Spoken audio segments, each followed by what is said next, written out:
which makes reading, holding a book, or turning a page difficult or impossible. The content is copyrighted by the respective publishers. For more information, please visit us on the web at nfradioreading.org. Welcome to Around Our Area, a weekly look at community newspapers from around Western New York. Your reader for this hour is Bruce, and let's get started. Amherst Bee, Thursday, May 14th, 2026. One of the top stories, Town Looks at Residency Requirements. Article by Bob Kupzik. A resolution at Monday afternoon's Amherst Town Board meeting could change the town's residency requirement for employment. During a public hearing for Resolution 2026-373, Deputy Director of Human Resources Zachary Garlick and Director of Human Resources Robert McCarthy proposed modifying Article 45 of the Town Code, which is the town's residency requirement.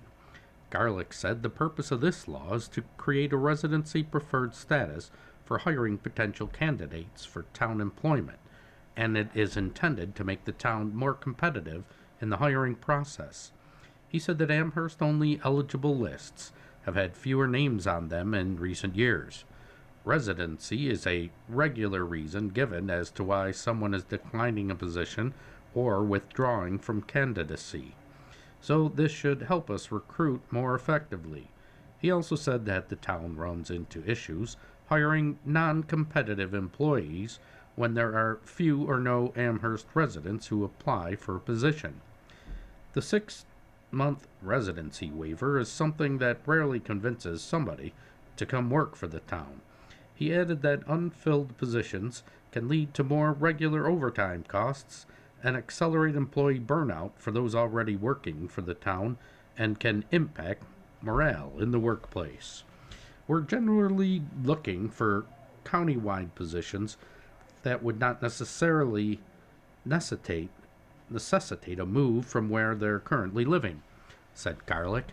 He said that even with the proposed change of the law, the town will post all positions on their website for at least 5 days, so there is time for Amherst residents to see a posting.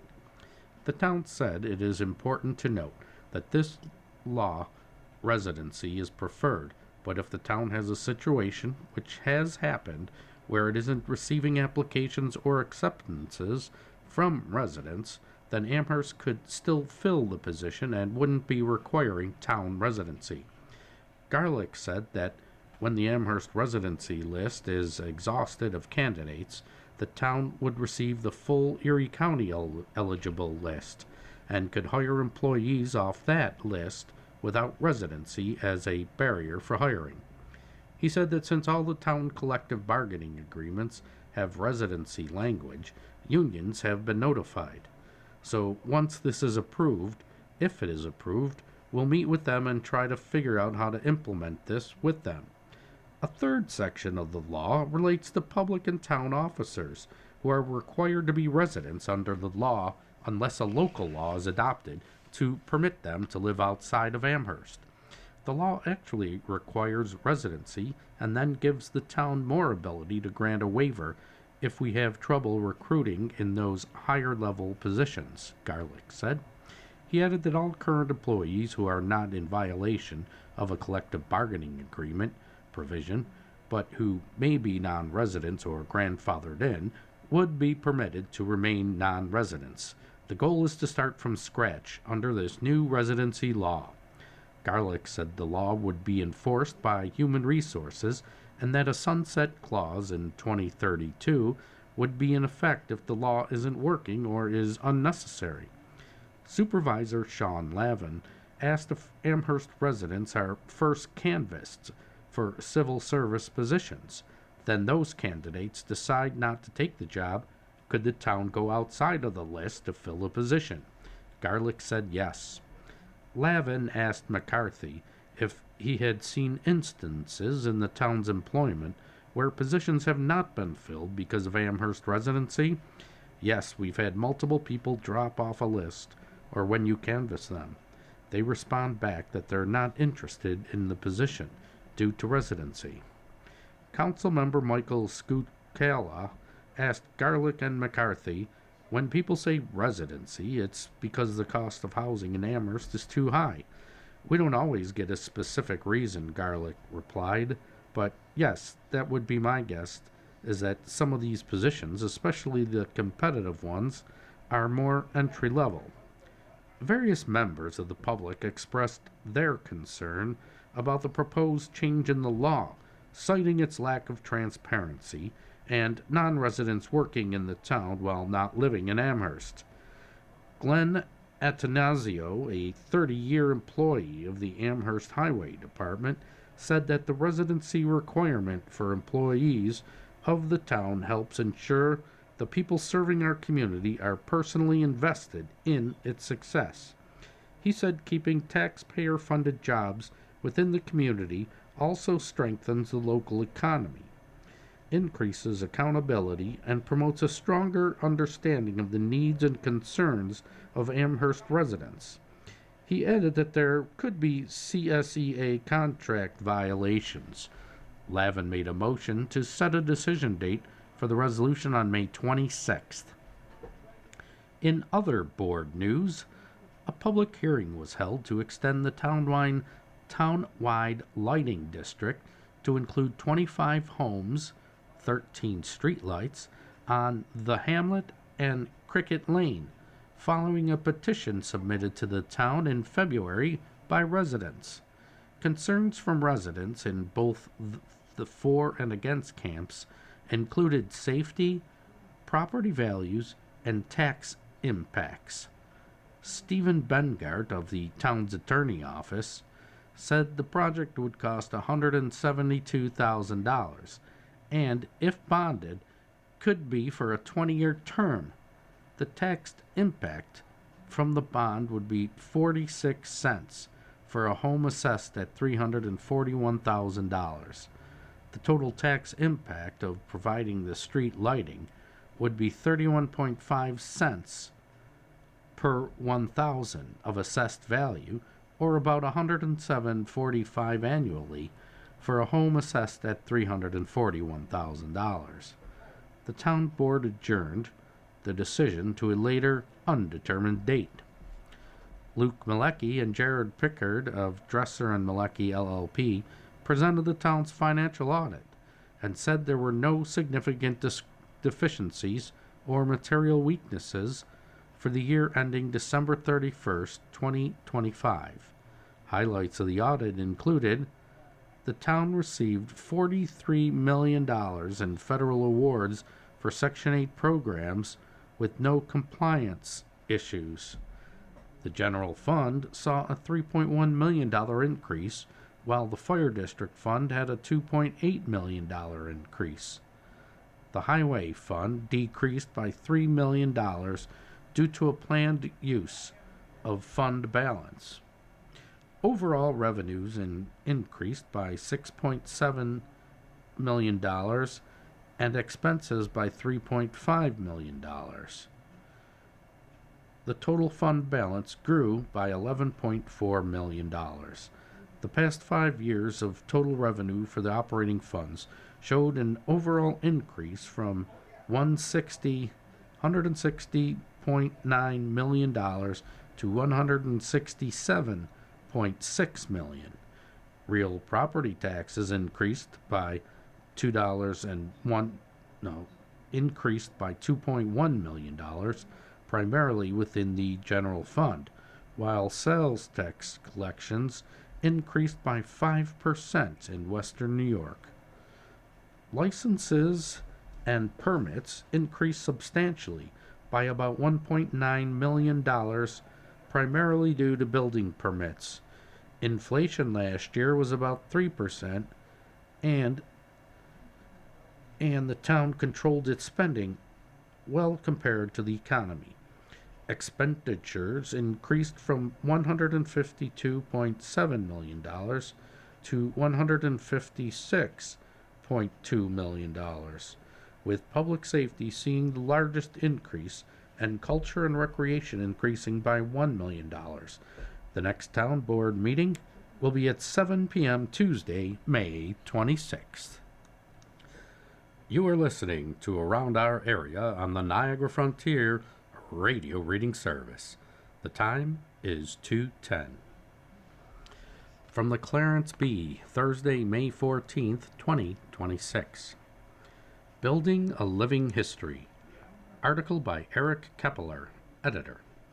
For the men and women who have served in the United States Armed Forces, their sacrifices and service are often forgotten if they're lucky enough to return home.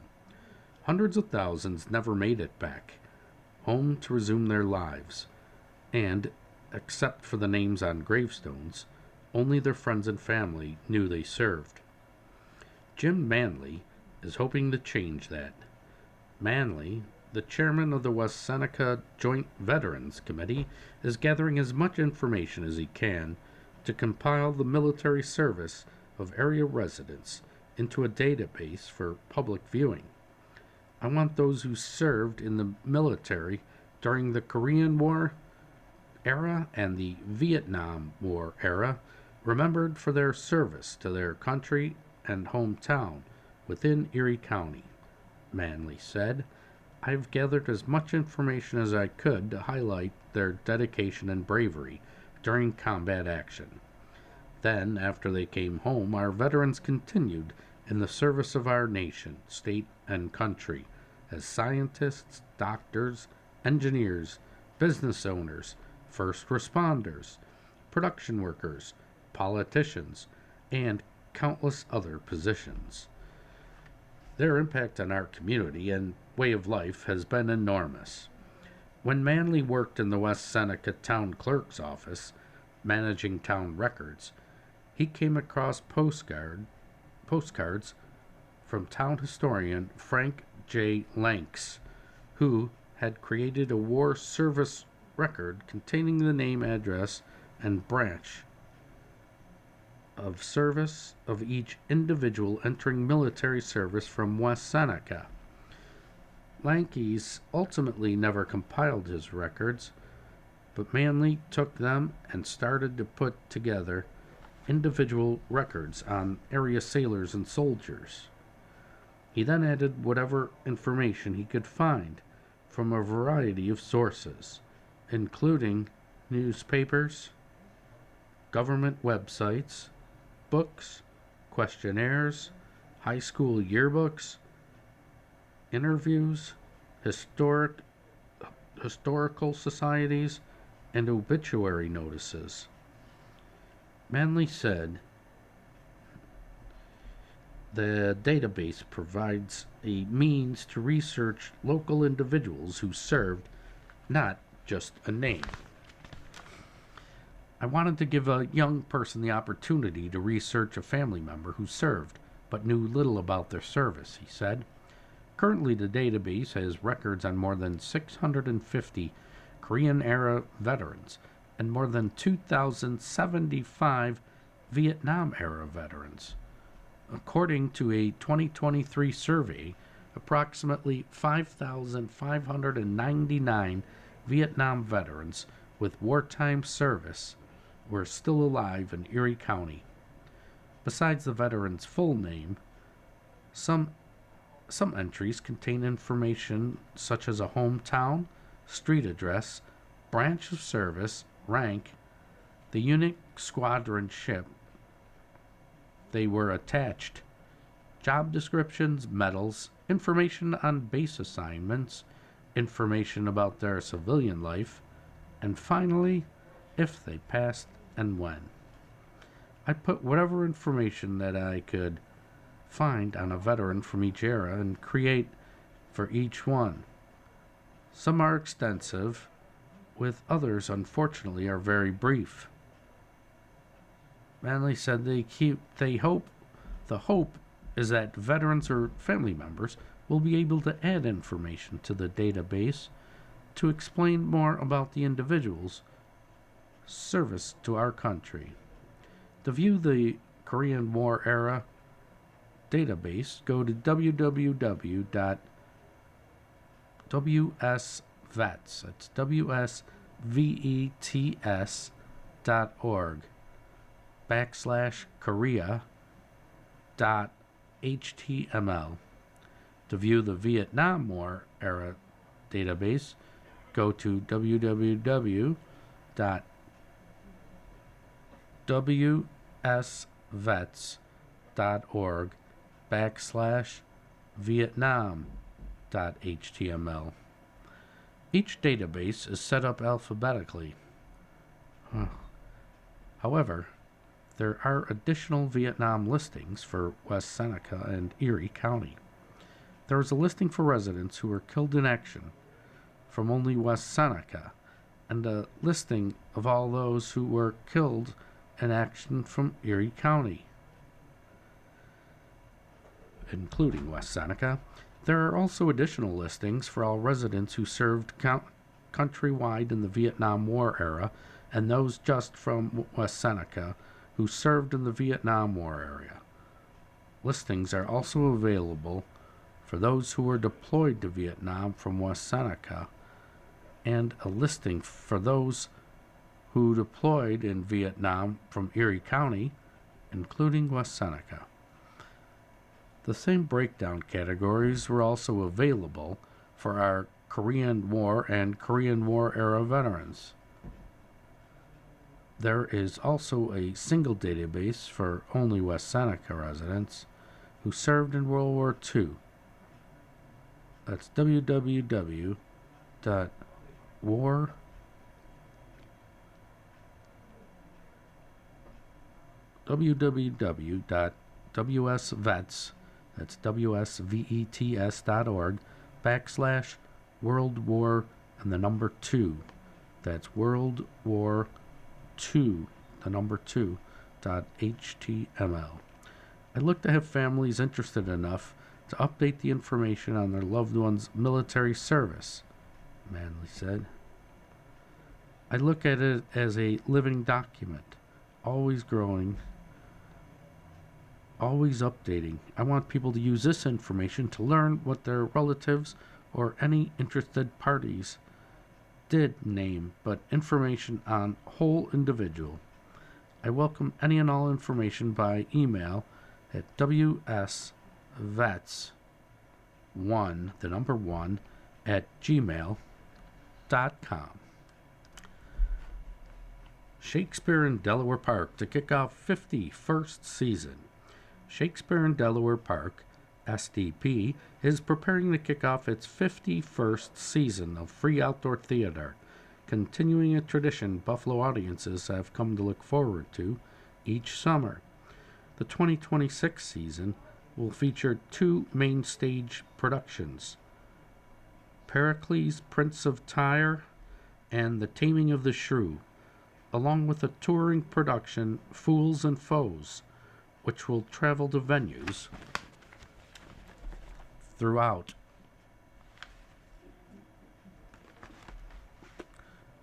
Pericles, Prince of Tyre runs June 18th through July 12th, followed by The Taming of the Shrew, July 23rd through August 16th. Performances take place at 7 p.m. Tuesday through Sunday on the Saul Elkin stage in Delaware Park. Pericles opens the season with a sweeping story of adventure, loss, and reunion. It marks the first time the bard's epic journey will be produced by SDP. Later in the summer, The Taming of the Shrew brings a signature wit and larger-than-life characters to the stage in one of Shakespeare's most well-known comedies. SDP's touring show, Fools and Foes, will be on the road throughout the summer, bringing a fast-paced, family-friendly take on Shakespeare's most notorious clowns and villains. Dates and locations can be found at shakespeareinDelawarePark.org. All performances free and open to the public, said Lisa Ludwig, executive director. As we head into our 51st season, we're excited to continue this tradition and welcome both long-time audience members and those joining us for the first time. For more information, visit shakespeareinDelawarePark.org.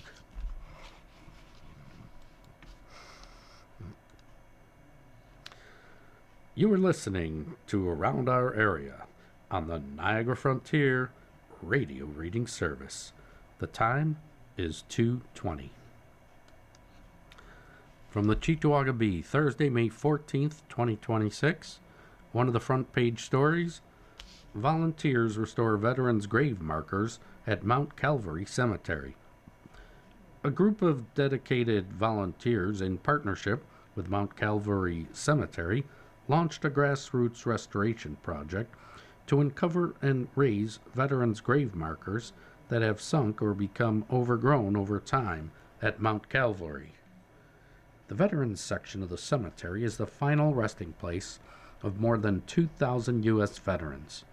The effort began with a simple goal: restore dignity and visibility to those who served. Last year alone, more than 1,100 markers were unearthed and raised, bringing long overdue honor back to nearly half of the veterans buried there. With each marker uncovered, the team not only preserved a piece of history, but also revived the name, story, and the sacrifice that had nearly faded from public memory. From 10:30 a.m. to 3 p.m. Sunday, May 17th, volunteers will continue their efforts to restore each marker in the veterans section, the beginning of what we hope will be the final major push. On September 21st, volunteers will return to the cemetery to uncover and restore the remaining markers. This community-led effort relies solely on the hands and hearts of those who believe in the power of remembrance. This project is also about more than cleaning up a cemetery. It's about acknowledging the lives that helped shape America. It's about ensuring that no veteran is left behind, even in death. For more information, call 716-248-1302 or email Megan, M-E-G-A-N, at mountcalvarycemetery.com. That's Megan, M-E-G-A-N, at mountcalvarycemetery.com. Cheektowaga students raise funds for Buffalo Animal Shelter through the art market. The Cheektowaga Central School District held a student art market to raise money for the City of Buffalo Animal Shelter on Saturday, May 9th. The market, held from 11 a.m. to 3 p.m. at the Julia Boyer Reinstein Library, 1030 Lawson Road, was close to selling out and raised nearly $1,200. Attendees had the opportunity to browse and purchase a wide variety of original artwork, handmade crafts, and unique gifts created by CCSD students. All proceeds supported the shelter's ongoing efforts to care for and find homes for animals in need. In addition to the student art market, the event featured a special visit from adoptable CBAS cats and dogs, giving community members a chance to meet animals currently available for adoption. The Cheesy Chick food truck was also on site from 11:30 a.m. to 2:30 p.m. Friends of CBAS volunteers said they were proud to support this collaboration between the Cheektowaga Central School District and the City of Buffalo Animal Shelter, having together art, community, and compassion for animals. Buffalo Niagara Heritage Village announces free admission for 2026 season. Buffalo Niagara Heritage Village announced that general admission will be free for all visitors throughout the upcoming 2026 season, thanks to support from an anonymous donor. The Living History Museum, located at 3755 Tonawanda Creek Road in Amherst, said the free admission initiative is intended to make local history and educational programming more accessible to the community. The museum's 2026 season will run Thursdays through Saturdays from 10 a.m. to 4 p.m., beginning May 14th and continuing through September 26th. While general admission will be free, some special events and programs may still require separate ticket purchases. Buffalo Niagara Heritage Village features a historic village with preserved 19th century buildings, exhibits, gardens, and a farmstead that highlight the history of Western New York.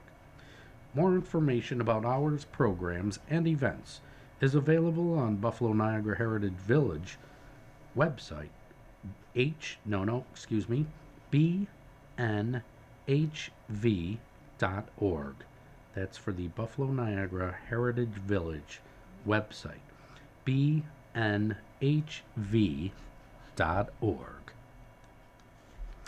State police issue more than 900 tickets during annual work zone safety campaign.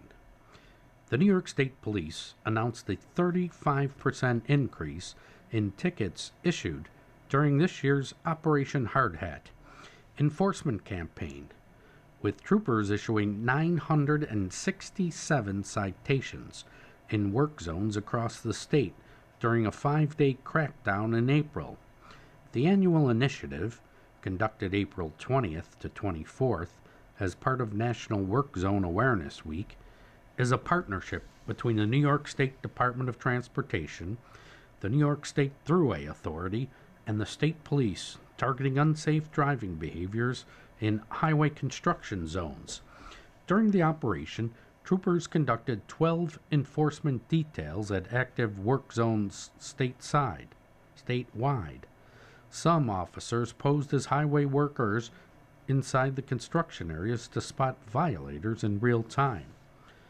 Locally, State Police Troop A, headquartered in Batavia and covering much of western New York, including Erie, Niagara, Genesee, Orleans, Wyoming, Chautauqua, Cattaraugus, and Allegheny counties, issued 46 tickets during the campaign.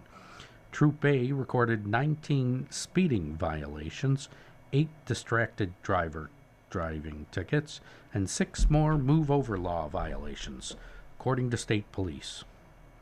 Also according to state police, the citations issued statewide included 401 speeding tickets, 138 distracted driving violations, 160 move-over law violations, 36 seatbelt violations, 17 traffic control violations, 214 additional vehicle and traffic offenses. Officials said move-over law violations increased 84% from last year's campaign, while speeding citations rose 33%. Troop T, which patrols the Thruway system, issued the highest number of tickets statewide with 309. State police reminded motorists to slow down, stay alert, and obey traffic laws in active work zones to protect highway workers, emergency responders, and their drivers. Families invited to explore Space Night at Chestnut Ridge Park. Western New York families will have a chance to explore the night sky during Space Ridge, which has already happened. You are listening to Around Our Area on the Niagara Frontier radio reading service. The time is 2:29. Articles from the Lancaster Depew Bee for Thursday, May 14th, 2026. Depew Community Center promotes Ramp It Up funding initiative. ADA ramp will help provide access to everyone. Article by James Sinner. The Depew Community Center, DCC, is promoting its Ramp It Up funding campaign, designed to help cover the cost of the building's new ADA-compliant ramp. In total, state grant funding covered $125,000 of the project's cost, but an additional $20,000 is required to finish the project. We ran into a couple of issues when they were excavating because of the age of the building. They found a wall that no one knew was there, said Deb Turley, Depew Community Action Team president, who oversees operations at the DCC, also dealing with some of the unique characteristics of this building because it's 100 years old. Turley and fellow DCAT member Lynn Ryback said the completion of the ramp would make the organization ADA compliant while offering residents and visitors with a need for easier access a way to enter the building. The new ramp will help the elderly, those with special needs, and even those dropping off goods at the building. One of the vendors today was saying that this will be wonderful for bringing supplies in. Turley said it has multiple uses. The DCC will now be entering its second summer of official operations, following a multi-year effort by the Depew Community Action Team to revitalize the building and transform it into a space for community resources and programs. At the Chamber of Commerce's Community Leadership Awards on Thursday, May 7th, DCC volunteer Maggie Quinn was honored for her work at the Community Laundry and Care and Share Corner, housed within the building. The award emphasized the large amount of good the organization has performed in only a short time. Discussing what the DCC will be up to in the coming months, apart from finishing their ADA-compliant ramp, Turley said there will be a large focus on activities. We've developed most of the building that we can develop right now. So now we are talking about focusing on bringing more programs in and potentially hiring a new program director. That person could connect with the community, hear what they need, and then find those programs and bring them into our building. In total, the entire first floor of the building has been renovated, in addition to 2 rooms upstairs that are available as rental spaces. One space is a hairdresser, and the other space is available for rent for a long-term lease or a classroom for people who want to do a one-time class, Turley said.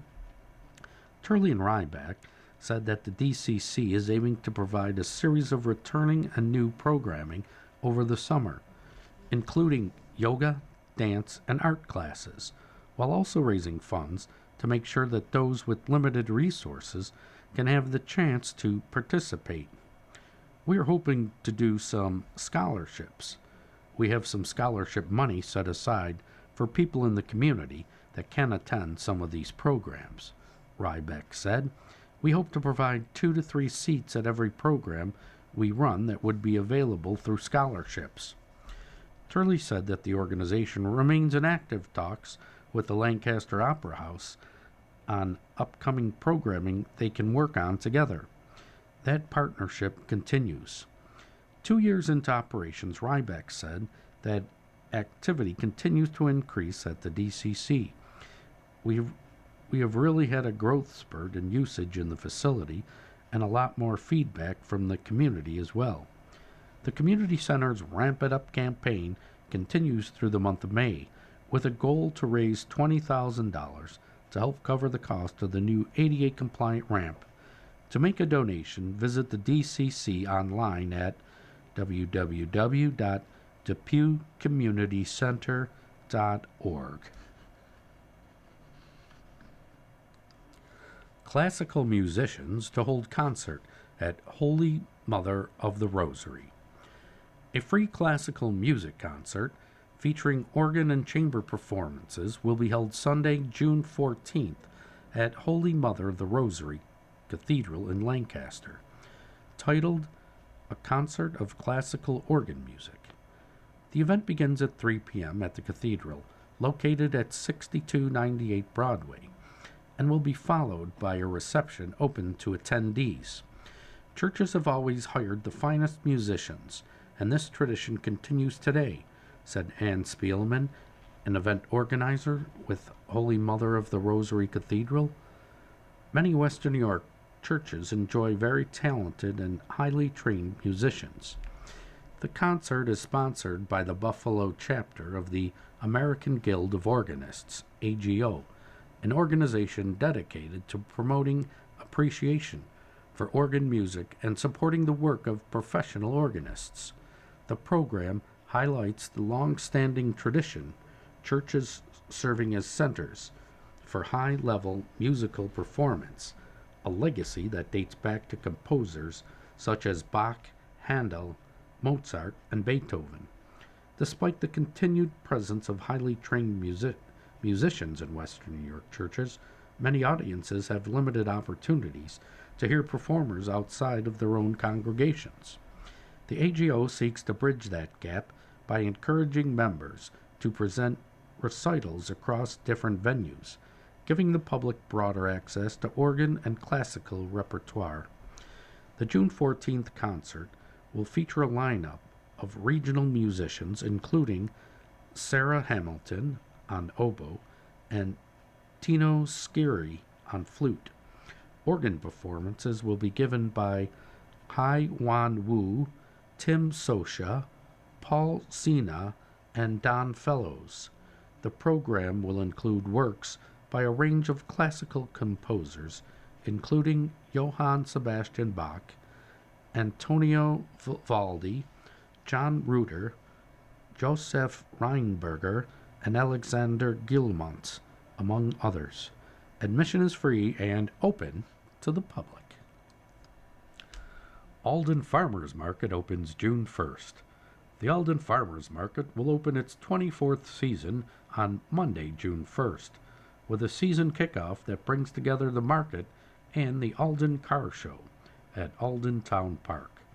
The market and car show will be held from 4 to 7:30 p.m. at the park on West Main Street.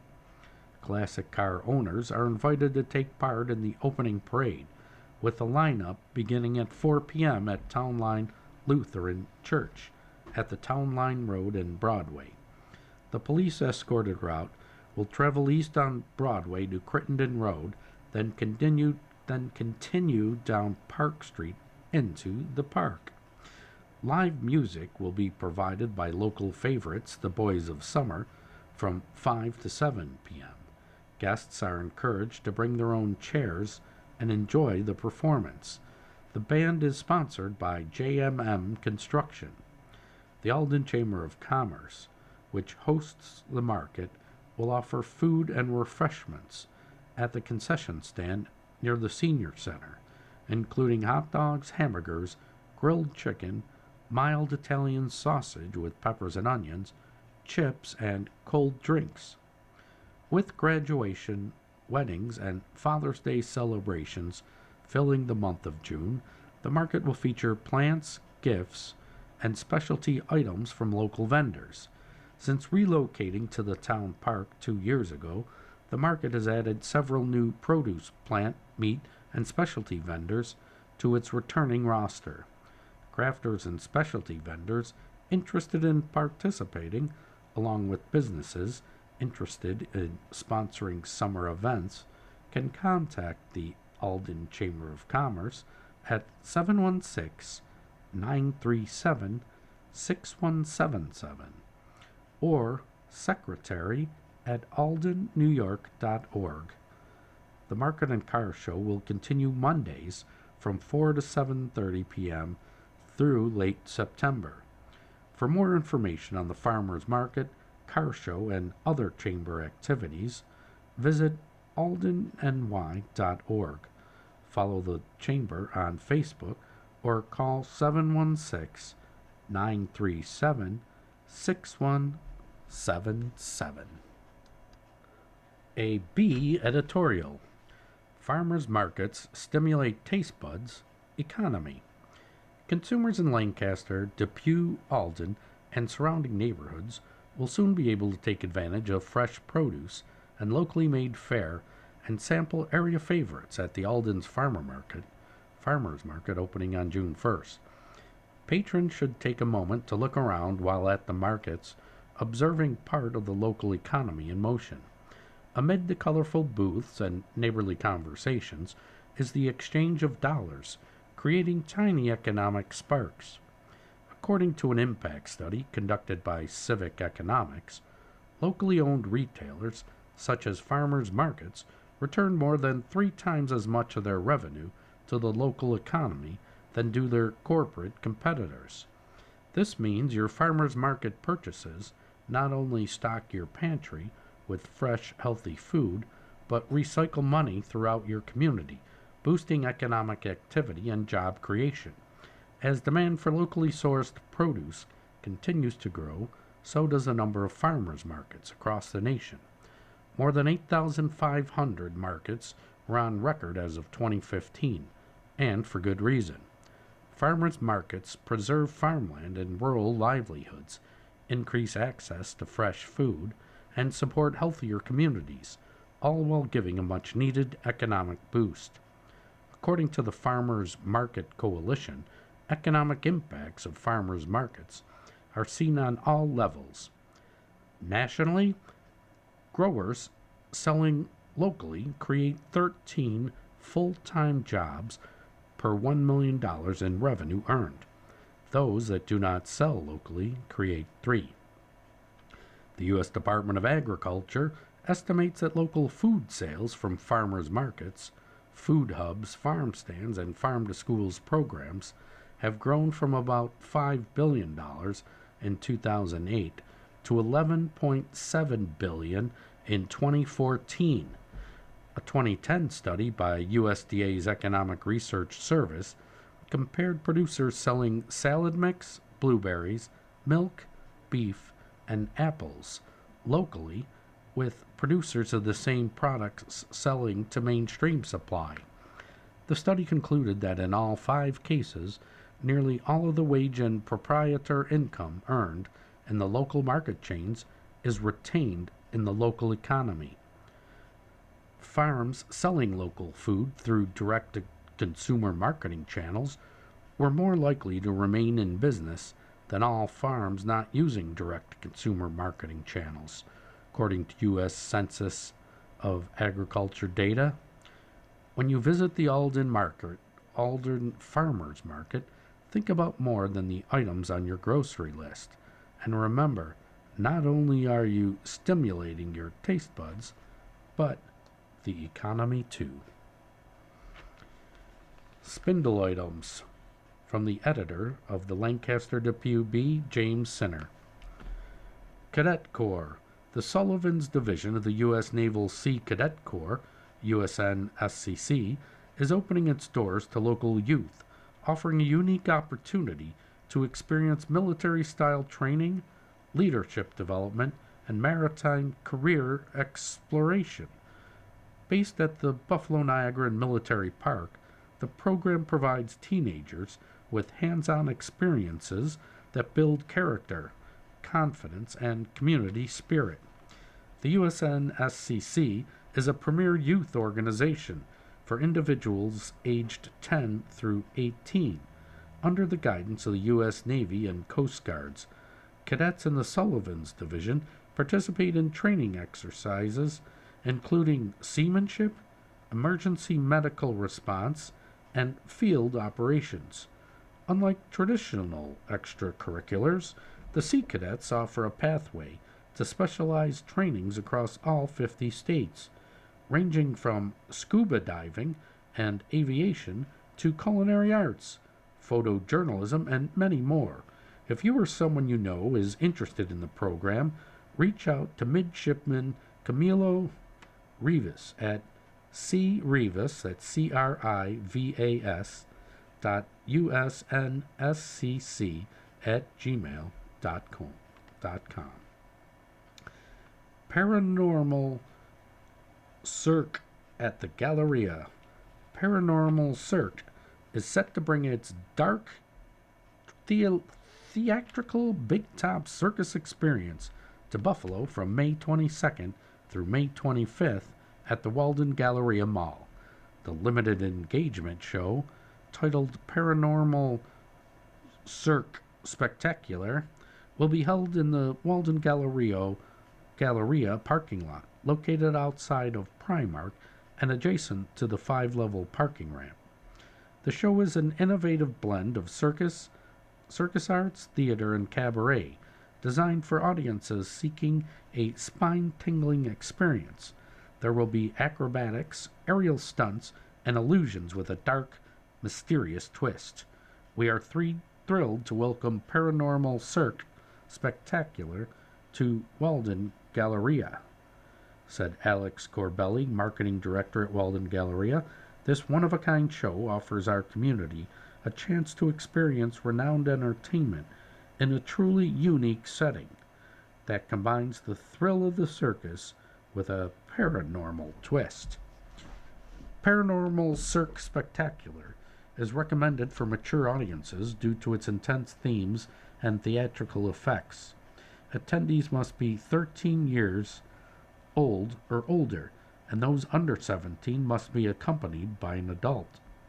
Showtimes and tickets are available at www.paranormalcirque.com. That's PARANORMALCIRQUE.com. Buffalo Flea. Step Out Buffalo's Buffalo Artisans and Flea will return to the Cobblestone District for a 3-day summer kickoff event from June 26th through 28th at the 80 Perry Street lot in downtown Buffalo. The event will feature more than 125 local makers, vintage curators, food trucks, and vendors, offering a range of handmade goods, apparel, jewelry, home decor, art, and specialty foods. New this year, organizers will introduce a Friday night market from 3 to 9 p.m. June 26th, offering early access to vendors, food trucks, and beverages. The event continues from 10 a.m. to 5 p.m. Saturday, June 27th, and 10 a.m. to 4 p.m. Sunday, June 28th. Admission is $6, with free entry for children ages 5 and younger. A Feed More Western New York food drive will also be held during the event, with attendees encouraged to bring non-perishable items such as cereal, canned goods, pasta, rice, and baby supplies. Donations can be dropped off at collection barrels near the entrance. Parking is available throughout the Cobblestone District. Hull House opens registration for annual history camp. Activities scheduled to take place July 21st through the 24th. Registration is now open for the Hull Family Home and Farmstead's annual history camp for kids. The event is scheduled to take place daily from 9 a.m. to 4 p.m. July 21st through the 24th. Campers will have the opportunity to immerse themselves in the life of an early 19th century pioneer family in Western New York. Kids will learn about daily duties at the farmstead, clothing and textiles, meal preparation, tools of the era, and the surrounding indigenous peoples. Kids will even have the chance to get their hands dirty during an archaeological dig exercise. History Camp for Kids is intended for students entering 5th through 8th grades. The cost is $300 per camper. Register online by sending an email to sjacobs@hallfamilyhome.com. To register by phone, call 716-681-5494. In News Brief, the Lancaster Depew Alma Chamber of Commerce will host its annual golf tournament on Monday, June 22nd, 2026, at the Fox Valley Club, 6161 Genesee Street, Lancaster. The event offers a full day of golf, food, and entertainment, with opportunities to entertain clients and network with area businesses representatives. Registration is available online at the Chamber's website. That's www.wnychamber.com, or by scanning the QR code promoted in event materials. Those who prefer to mail registration may send forms and payment to the Lancaster Depew Alma Chamber of Commerce, P.O. Box 427, Lancaster, New York 14086. You are listening to Around Our Area on the Niagara Frontier Radio Reading Service. The time is 2:50. from the Canton Bee for Thursday, May 7th, 2026. TTPD joins Denim Day effort to stand against sexual assault. Article by Chitra Salvara. Town of Tonawanda Police Department employees wore jeans to work Wednesday, April 29th to recognize Denim Day and to take a stand against and increase public awareness about sexual assault crimes. Denim Day is observed on the last Wednesday of April. The Denim Day campaign began in 1999 after a ruling by the Italian Supreme Court when the court overturned a rape conviction. The conviction was overturned because the justices felt that since the victim was wearing tight jeans, she must have helped the person who raped her remove them, thereby implying consent. The following day, the women in the Italian parliament came to work wearing jeans in solidarity with the victim. This protest was picked up by international media, which inspired the state of California Senate and Assembly to do the same on the steps of the Capitol in Sacramento. Patiachuzo Giggins, executive director of Peace Over Violence, saw this in the media and thought everyone should be wearing jeans to protest all of the myths about sexual violence, and Denim Day was born. Combating sexual violence starts with awareness, staying vigilant, and knowing the red flags. The statistics, according to RAIN.org, show that every 68 seconds an American is sexually assaulted, and every 9 minutes that victim is a child. Only 25 out of every 1,000 perpetrators will end up in prison. To help victims feel more comfortable coming forward, the TTPD partners with Crisis Services by hosting an on-site case manager at police headquarters. Shelby Sealbinder, a domestic violence case manager with Crisis Services, works directly with victims and offers guidance on recognizing warning signs and seeking help. Sealbinder noted that many individuals may not initially realize they are in a vulnerable or unsafe situation. Victims can look for signs such as a lack of consent, not remembering being intimate, or feeling coerced or manipulated into sexual activity. She said, those are indicators of potential trafficking or sexual abuse.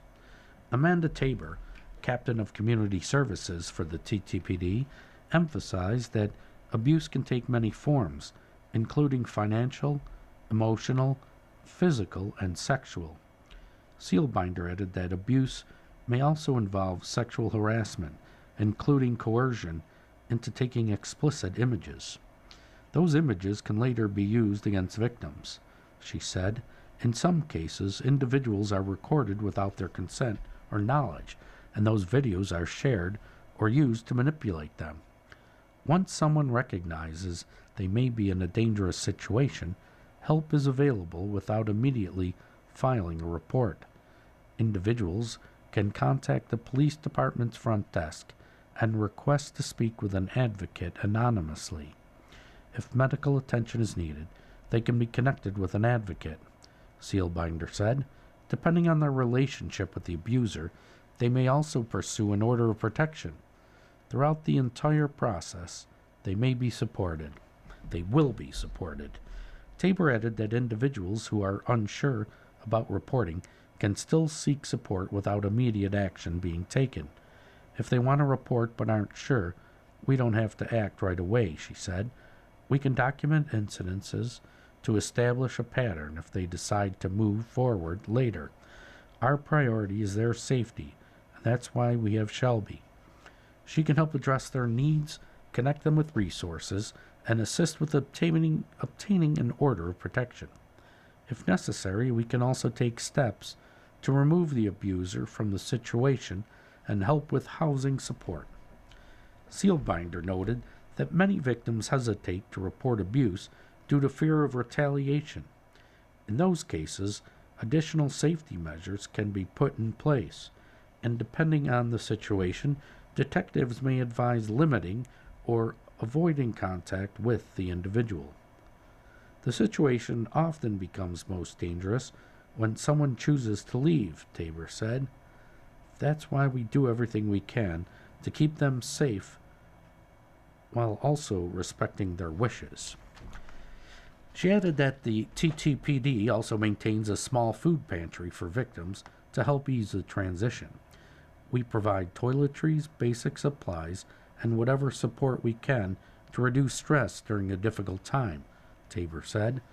Sealbinder said Crisis Services works with victims to develop a safety plan, which may include staying with a trusted friend or family member. They can come to the front desk if they're in need, she said. They can ask to speak with an advocate or Amanda. Tabor added that many victims still hesitate to come forward due to lingering stigma. While that stigma has lessened over time, it hasn't gone away, she said. Coming forward is difficult because victims often fear they won't be believed. Many have told me later how much it meant that I believed them. We take pride in putting their needs first, whether that's ensuring their safety, connecting them with resources, or helping them find closure or justice. Tabor added that individuals seeking assistance can call the anonymous line at 716-879-6606. That's 716-879-6606. Or the non-emergency number at 716-876-5300. That's 716-876-5300. And request to speak with her without providing personal information or a callback number. Crisis Services also operates a 24-hour hotline at 716-834-3131. That's 716-834-3131, where callers can ask to speak with an advocate. Anybody can be a victim of sexual assault or abuse, male or female, Tabor said. We want you to know that we believe you, we support you, and we are here to help. She encouraged anyone in need of assistance or information to reach out. Meeting union reps. Carpenters Local Union 276, headquartered in Cheektowaga, sent representatives to Albany on April 28th for an advocacy and appreciation day with legislators, meeting with Assemblyman Bill Conrad, were union members Chris Austin, Jomo Okono, and Ted Reitman. You've been listening to Around Our Area, a weekly look at community newspapers from around Western New York. Stay tuned for our second hour. Your reader for this hour has been Bruce. Thank you for listening, and as always, make it a great day.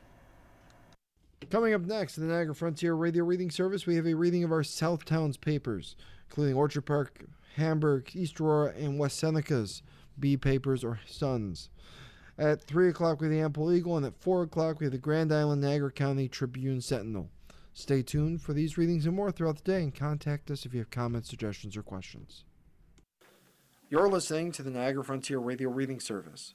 Volunteer radio readers broadcast daily readings, 24 hours a day, of newspapers, magazines, books, and other printed matter to area people who are blind or have a print disability, who are provided reading radios. The Niagara Frontier Radio Reading Service has broadcast almost 40 years of radio readings to those without sight. Our broadcast signal is provided at no charge by WNED.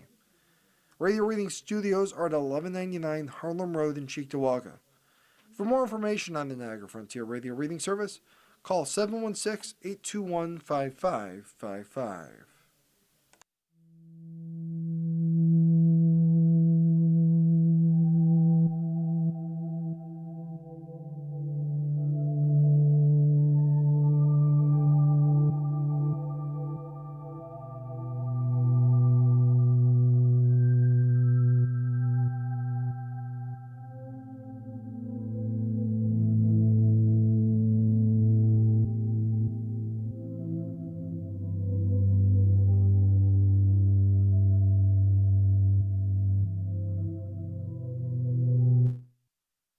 The following program is intended for listeners who are blind, have low vision, or have another print disability.